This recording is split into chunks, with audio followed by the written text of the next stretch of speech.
At a different time, in a quite different dimension, John Milhouse Nixon, the third president of the World Council, stared at his 10 ravaged fingers, while a small-boned man with a putty-coloured face bathed the wounds with cotton balls soaked in isopropyl alcohol. "Sir, I hope this isn't out of place," the manicurist began, "but I'd just like to say how sorry I am and hope everything works out." The man's voice suddenly rose half an octave, and he started to weep. "It's so damn tragic. I just can't believe it." The president's eyebrows glided up his head like 2 express lifts zooming up the outside of a skyscraper. "Do you know? How do you know? It's supposed to be a state secret, for Christ's sake. Who told you?" The manicurist, caught in the interrogatory headlights, froze with fear. "Sir? Who?" "Ernie, the doorman, sir." "The doorman knows?" "All the staff know, sir." Dr. Sabinski entered with his bodyguard, a rigid young marine with short yellow hair like an over-harvested field of wheat. "Sorry we're late, sir. Delayed in traffic. Huge molecularization tailbacks at Washington Central. I've been waiting 2 hours to materialize, and then when I did, I discovered they accidentally set my legs to Tokyo. They managed to fix me up with some rentals." The president dismissed the manicurist and bayoneted Sabinski with a look. "Everyone knows, Bob. I've got to have an answer. Mr. President, there's still a whole battery of tests to be analyzed. How long, damn you? How friggin' long?" "About 400,000 years, sir." "Is that all? It appears that exploding those thermonuclear devices so close to the sun..." Yeah, weakened the gravitational attraction of the hydrogen molecules. I made a mistake, okay? I'm sorry. Slowly but surely the whole damn star's gonna come apart. It's a real blooper, sir. We were just trying to control the weather. Now I'm gonna be remembered as the president who wiped out the human race and killed the solar system. How in God's sweet name am I ever gonna recover from this? When a president kills a solar system, Bob, that's something the electric doesn't forget in a hurry. Not even my great-great-great-great-great-great-great-great-uncle got himself in this deep. What the hell am I gonna do? Follow me, sir." "Where are we going?" "Hilo, sir. In Hawaii." "Hawaii?" "If you recollect, sir, we have a biotech institute there. They've been doing some pretty exciting things just lately." Nixon made his way along the aisle of the viewing theatre.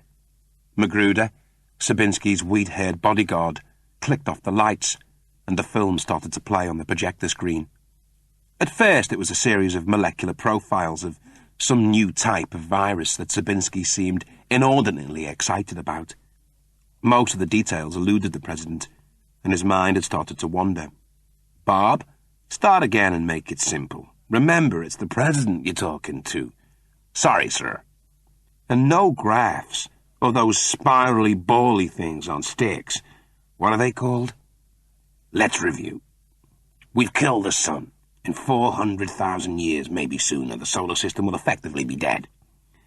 As far as I can see, there is only one solution, and that is for the human race to call in the removal men and start packing the crockery." "Are you seriously suggesting we should move?" A new slide appeared on the screen. "I believe I've found a new solar system in a new galaxy that is absolutely perfect. Somewhere you'll be proud to invite the human race to stay. Take a look at this." A series of fuzzy slides were projected, all involving a sprinkling of stars with a blurry blue spiral in the centre. "It's called the Andromeda Galaxy." There was a smattering of applause from the tweed of scientists. Nixon peered at the screen. "Where the hell is this?" "In terms of galaxies, it's practically just round the corner." "How far?" "Just 2.2 million light-years." The president peered at a smudgy blur. "So does this solar system include a planet with a breathable atmosphere? With trees and lakes and sunsets and everything? And has the atmosphere got all the required spirally, bally things on sticks?" "No, sir. This particular planet, in fact, is awash with molten lava and volcanic ash, and its temperature is about 300 degrees centigrade. But that's why it's such a find." He was mad. It was quite clear to Nixon now. His senior scientific advisor was madder than one of those New York bag ladies who pull around stuffed dogs on leads. Which brings us back to the virus we were talking about earlier, Sabinski continued. The lights dimmed, and a film started to play of Kalawi, one of Hawaii's 2 active volcanoes with its massive molten lava lakes. "We have created a virus which eats lava," Sabinski began. "Or rather more accurately, it corrupts its cell structure. Take a look at this." Nixon watched as a fleet of biplanes swooped over Kalawi and dropped huge rain sheets of the virus into the volcano's crater. Sabinski pointed to the screen. 5.5 weeks later. The president stared, slack-jawed, at the screen. Its lava lakes had gone. All that remained was a dark, thick, toxic sludge, like burnt treacle. "As you see, it's pretty unpleasant stuff. But if we now introduce a second strain programmed to eat the mulch..." The whole screen was suddenly awash with a mustard yellow. The crater was a desert basin. Dunes of fine, soft sand rippled and undulated across its entire breadth. It was almost unrecognizable as Kalawi. Only the shape of the basin itself distinguished it as the same location. "The second virus turns the mulch into desert and also secretes a mix of oxygen and nitrogen as a byproduct. We also have a third virus which can turn the mulch into ocean. These viruses, working in harmony, can terraform planets for us." "How long before the new world is inhabitable?" "After the planet has been terraformed, we'll need creatures of great strength and durability to build our new civilization.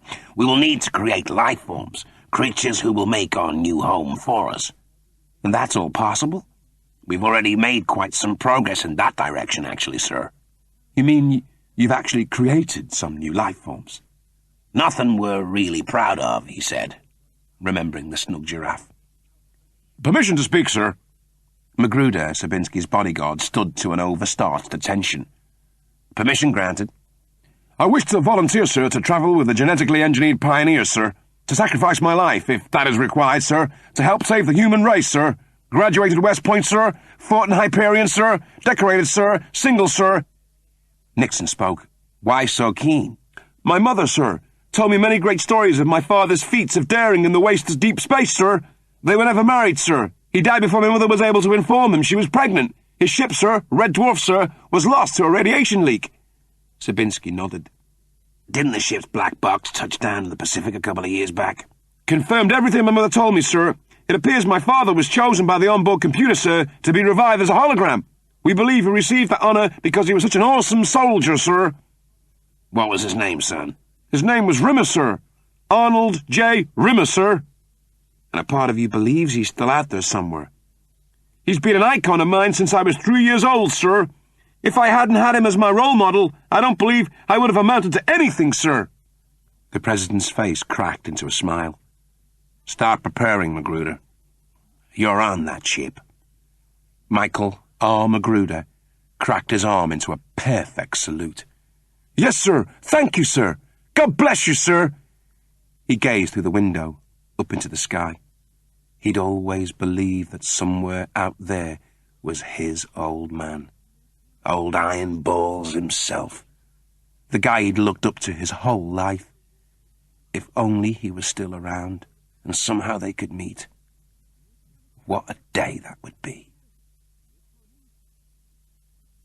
A dolorous rain sprinkled its melancholia over the strip of low-life neon, which stretched into an infinity of billboards, movie houses and restaurants, as his shambling frame picked its way through the crowds. For the 5th time in as many minutes, a speeding vehicle sluiced through a puddle of stinking rainwater and soaked him from the top of his sunburned head to the bottom of his ill-fitting shoes. Cyber hell reminded Listed of 12th Street on Triton. It was like living inside the mouth of a senile dog after it had smoked a pack of Turkish cigarettes. His mind went back 29 weeks to when he'd come round to discover he was being buried alive as Starbug landed in a neighbouring dune basin. His other self had thrown a last spadeful of dirt over him and run to the peak of the dune, twirling a jacket over his head. The craft touched down, took his other self on board, and was gone in a belch of dust. For 3 hours he shivered under a blanket of sand, until a buggy full of cyber guards drove past later that morning. He explained the situation. He was not Lister the inmate. He was from an alternative reality. He hadn't done anything wrong. If he didn't count helping half the inmates to escape from the penal colony, semi-destroying the complex and single-handedly setting out to destroy the system of justice that controlled the entire asteroid belt, if he didn't count any of that, they had nothing on him. Sadly for Lister, they did count that. All of it. They shipped him to Orangu 12 for trial, where he was sentenced to 18 years hard thought in Siberia, which unhappily for him, they'd finished rebuilding. So Lister had returned to Siberia, this time on a dilapidated Class 3 transport ship as a prisoner of the Gulf state. He began to serve his sentence, plagued by the thought that his other self had stolen his girlfriend, his crew, and his life. He'd settled into hell as best he could. He'd got a part-time evening job with a dentist. He had to work from 6 until 10, having his fillings replaced by student dentists who needed someone to practice on. It paid £10 a day, which was enough to buy a cup of sprout soup and a ticket to one of the movie houses, which were usually playing Chitty Chitty Bang Bang. That killed time, until his neighbours went to bed and turned off their drum solo music. He paused to peer into a TV shop, half watching a Czechoslovakian documentary about 15th century cloud formations, when he was suddenly plucked out of cyber hell. The needles were removed from his skull, the cyber foam washed off his body, and he was dressed and strapped to a trolley which was wheeled to the commandant's office. The snug giraffe loomed over him, leaking its unspeakable juices. "There's someone here to see you." A dollo chimp leaned over him too, glistening with the sweat of the overweight. "I am Caswell. I work for the RICO program. Are you familiar with the RICO program?" "Aren't they a rock band, big with teenage girls?" "As you may know, this galaxy is being hoovered clean by the Omnizone. Stars, planets, asteroids. Everything is destined to be devoured by the spiraling ring of black holes that surround its entrance. Only objects of great mass can survive the crossing." "And that's why you've quit your diet, right?" The dollo chimp punched him hard on the top of his head. "If we are to survive, we need to terraform one of the planets. Use it as a kind of ship to make the crossing to the other dimensions." Lister scratched his stubble. The planet may survive, but the guys on it are still gonna wind up as ravioli. "That's if they go underground." "Maybe, but first you've got to find an inhabitable planet. Or create one." Which is what the RICO program's all about, right? "In years past, we have pardoned Siberian inmates if they agreed to donate their bodies for RICO surgery and become part of the primordial soup of the new planet. A kind of protoplasmic broth from which all things evolve.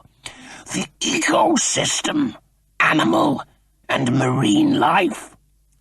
Everything." "And this has already happened?"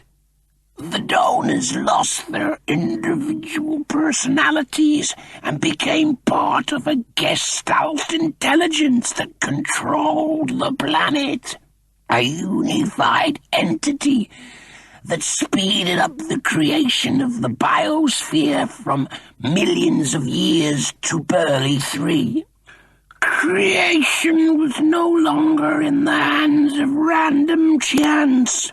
It was controlled by this intelligent gestalt, which we believed would be under our control. So why are you, still here? The Dolochimp stroked its snout. We used DNA extracted from Siberian inmates. After the Gestalt had been created, we discovered it was a malign entity. Because?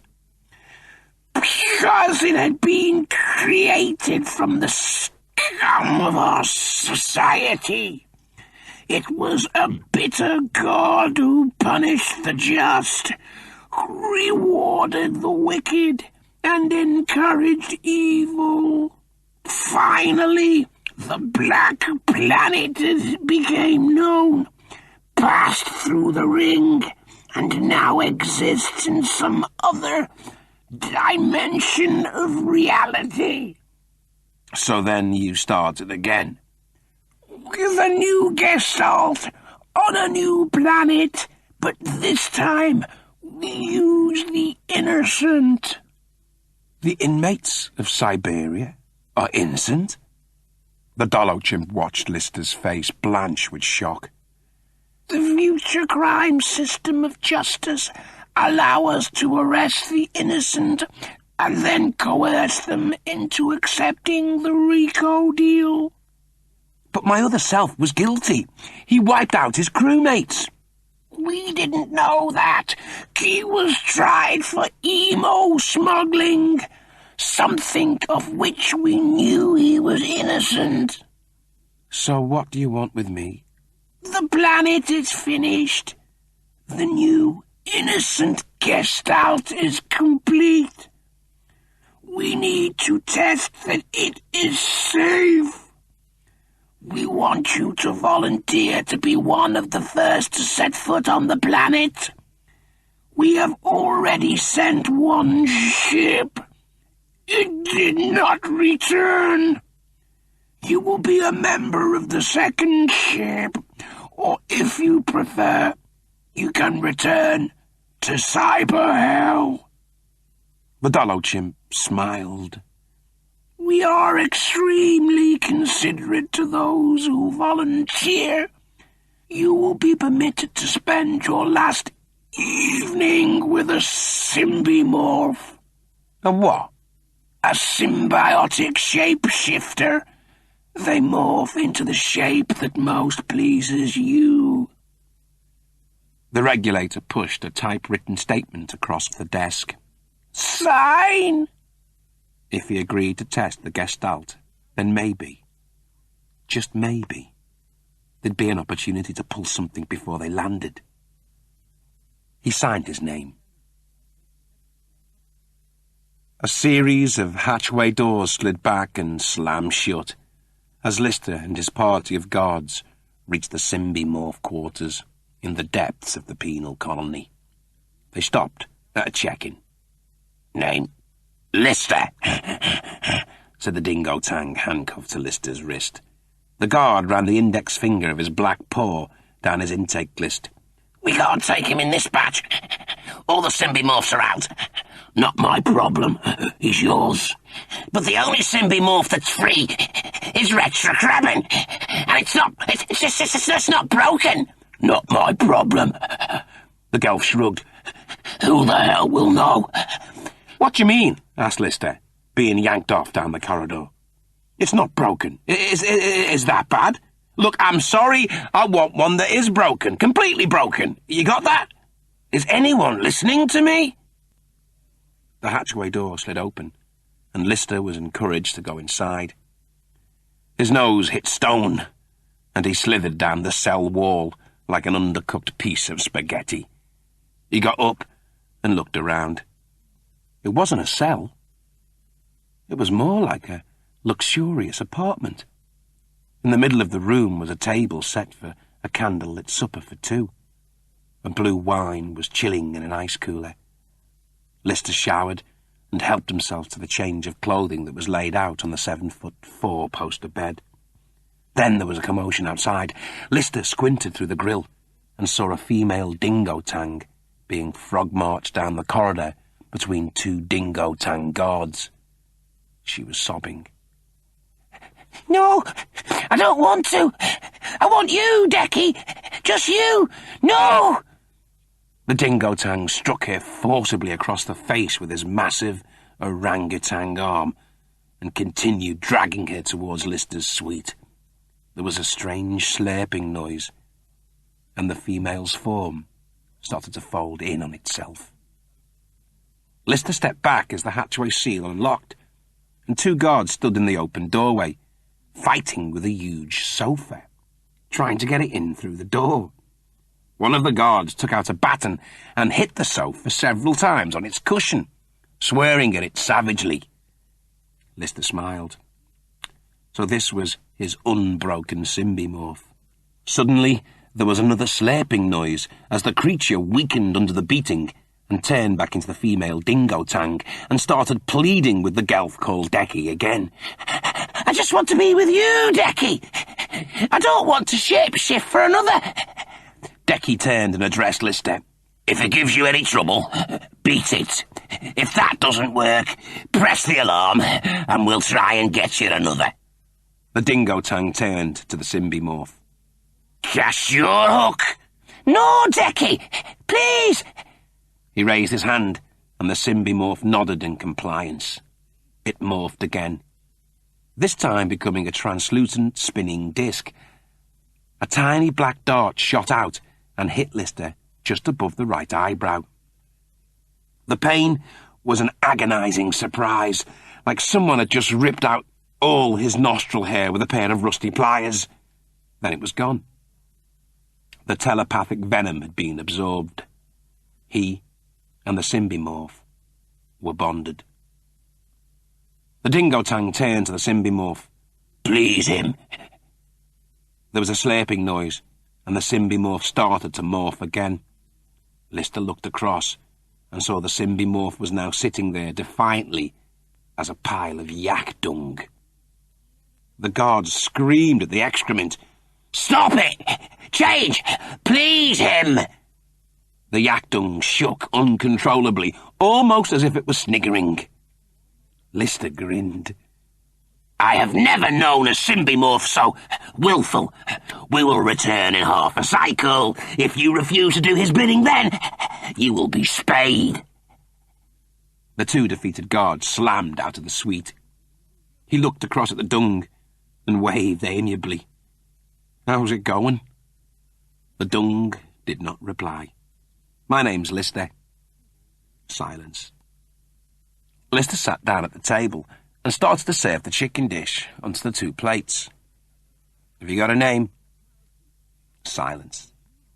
Let's get one thing straight. I don't want you to fulfill my sexual desires, okay? If that's what's bothering you, you can relax. You're really not my type. The yak dung turned in on itself and metamorphosed into Kachansky. She stood there, wearing nothing but a tiny red G-string, and smiled at him provocatively. Lister swallowed hard. Okay, you are my type. Clearly, you're very much my type, but I'm still not interested. The symbimorph shapeshifted again, this time transposing into its neutral form, a black and white, lightly matrixed humanoid shape. It sat down at the table. So, who's that Decky guy? He's my host. He has 4 of my hooks. And me? You're my co-host. You have just one, which I'll remove when our time is over. What happens when someone has all 5 of your hooks? I am able to serve them completely. Be whatever they desire, at any time. It is only then that I become fulfilled, when I am totally joined with another. Lister raised his glass to prisoners. The telephone purred gently into life. It was Decky.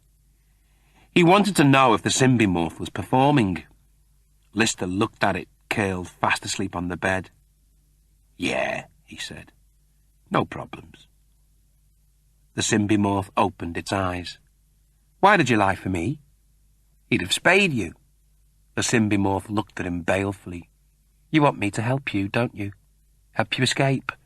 Well, I can't. Decky's my master." "He beats you? Treats you like a dog? No, worse. He treats you like a whore. He's my host. He doesn't deserve you. Without him to serve, I'm nothing. With him to serve, you're nothing. You're more of a prisoner here than I am." Lister paced. "Help me." "I cannot. Just be Crichton for 10 minutes. Let me talk to him." Lister watched as the symbimorph rippled into its morphing state, then reformed itself in front of him. Soon he was staring into the angular pink face of his favourite mechanoid. "Mr. Lister, sir, how can I be of service?" "Crichton, man, is that you?" "It is what the symbimorph has created, using all the available data from your mind, sir." "Will you be able to function like Crichton? Give me information and stuff about how to get out of here?" "In many respects, sir, the information you seek from Crichton is often already known to you. Sometimes in the past you have requested Crichton's advice, knowing perfectly well what to do, but lacking confidence in your own opinion. Even this information about information is something you already know." "Right, so I want to know about symbimorphs." "As their name implies, the symbimorphs are symbionts who have the ability to shapeshift into a form that will please their host. They are dependent on another organism, which is usually a member of a different species. With this host, they form a relationship of great power and sophistication, which generally benefits both species." I know all this. "Your subconscious picks up knowledge with all 6 of your senses. You'd be amazed what you know that your consciousness is not aware of. Example, the photograph that you found on the derelict Starbug, the one of Kachansky and your other self covered in crazy foam. What about it?" "It wasn't your other self. It was Rimmer under that foam. In this alternative of realities, it is he who was Kachansky's lover, and not your other self." "And I knew that?" "Your subconscious knew it. You told yourself there was a connection, but you never really felt right about the search for your other self." Lister nodded. "So how do I get out of here?" "You form a relationship with the symbimorph and persuade it that you are a more deserving host than its present master. You have to get it to empathize with your present predicament." "How do I get it to empathize with me?" "Surely that's obvious, sir." Lister nodded slowly. "I just ask it to morph into me. Then it'll feel what I feel." "It will know your pain." The Mayflower powered relentlessly towards the Andromeda Galaxy. Its human crew of 8, together with 9 new species, all genetically engineered back on Earth, and a variety of bacteria and viral entities, slept soundly in the non-time of stasis, oblivious to the elements this ship was battling. The lift door rattled open, and Lieutenant Colonel Michael R. Magruder ducked out. 42 years old. He looked closer to late 20s because, like all the Mayflower's human crew, he'd had the gene responsible for aging removed from his genetic makeup. It was his tour of duty. Every 10,000 years, each of the Marines was assigned a tour of duty. This was his 5th. Generally, it took about 2 days. He'd heard some of the guys took time out to wake up a symbimorph, get drunk and play around. Not him. No, sir. He had sworn to serve his planet, and that's precisely what he intended to do. True, he'd never be the man his father was, but damn it all to hell, no man could be.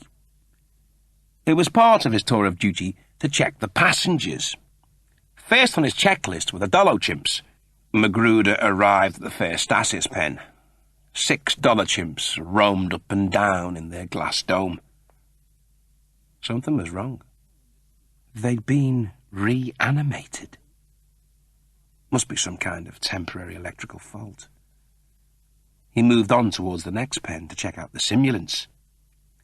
Simulants were the most expensive and complex artificial human substitutes ever created by Homo sapiens. They were human with add-ons. They lived longer, were more intelligent, and wouldn't hesitate in killing their human masters if they believed it would best serve the survival of their species. Without remorse, without guilt, they would strike them down with scarcely a nanosecond's thought. They had no choice. It was why they had been created, to survive and flourish in a distant land, to wage a war against the larvae and tame a planet in a new solar system in a foreign galaxy.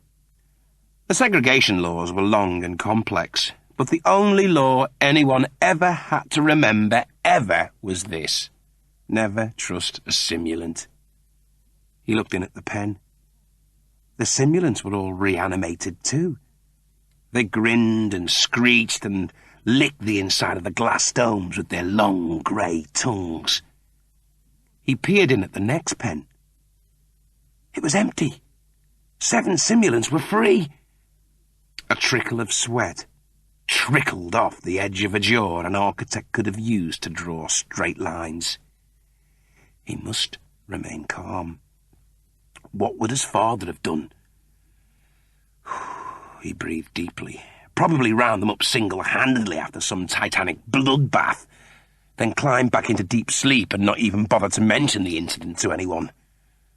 But he wasn't his father. He padded down the grill deck, passing the empty simulant unit he peered in. It looked as if they'd pulled up the lead-lined grill covers and gone out through the ceiling. Maybe he should take a look. He unlocked the door and stepped inside. As soon as he was in, he knew he'd been duped. This wasn't the simulant's deep sleep unit at all. It was the unbroken symbimorphs, assuming the shape of an empty simulant unit to draw him inside. They shape-shifted out of the walls and overwhelmed him. 20 minutes later, Magruder came round to discover he was now locked in the unit. He signalled the alarm from his transmitter. Helpless and impotent, he watched as the engineered life forms, led by the simulants, engaged in a pitched battle with the human crew for control of the ship. At the end of the 3rd night, the Mayflower's navigation system was destroyed in the fighting, and shortly afterwards, the ship fell into a wormhole. The ship was carried through the lesion in space-time and taken down the dimension hyperway to the Omnizone, and ejected into a new dimension of reality. The ship hurtled through the stratosphere of its new reality and finally fell into the orbit of a volcanic moon, where it splashed down into a sea of molten lava and glooped its way to the bottom of the seabed. On the 4th day, the hapless Magruder was released by a group of victorious dingo-tangs, who promptly took him prisoner. It amused them to have a human slave, and he became part of their crew when they finally navigated their way to the surface in one of the Mayflower's escape pods. As they soared out of the volcanic moon's orbit, looking for a desert asteroid to make their home, Magruder sat slumped in the hold. He knew he would never be the soldier his father had been. He would never even be 1/10 of the man Arnold J. Rimmer was. He prayed now that they would never meet. He couldn't bear the shame. The fly walked up the hatchway surface before it inserted itself into the lock drive and became a computer key. The hatchway door purred open, and Lister stepped out. By his side, he was suddenly joined by a Guelph guard who walked him down the hallway and up to the check-in desk. They reached the counter, and Lister's companion waved the note in front of the seated check-in guard. Transfer papers. What transfer? It's all on the form.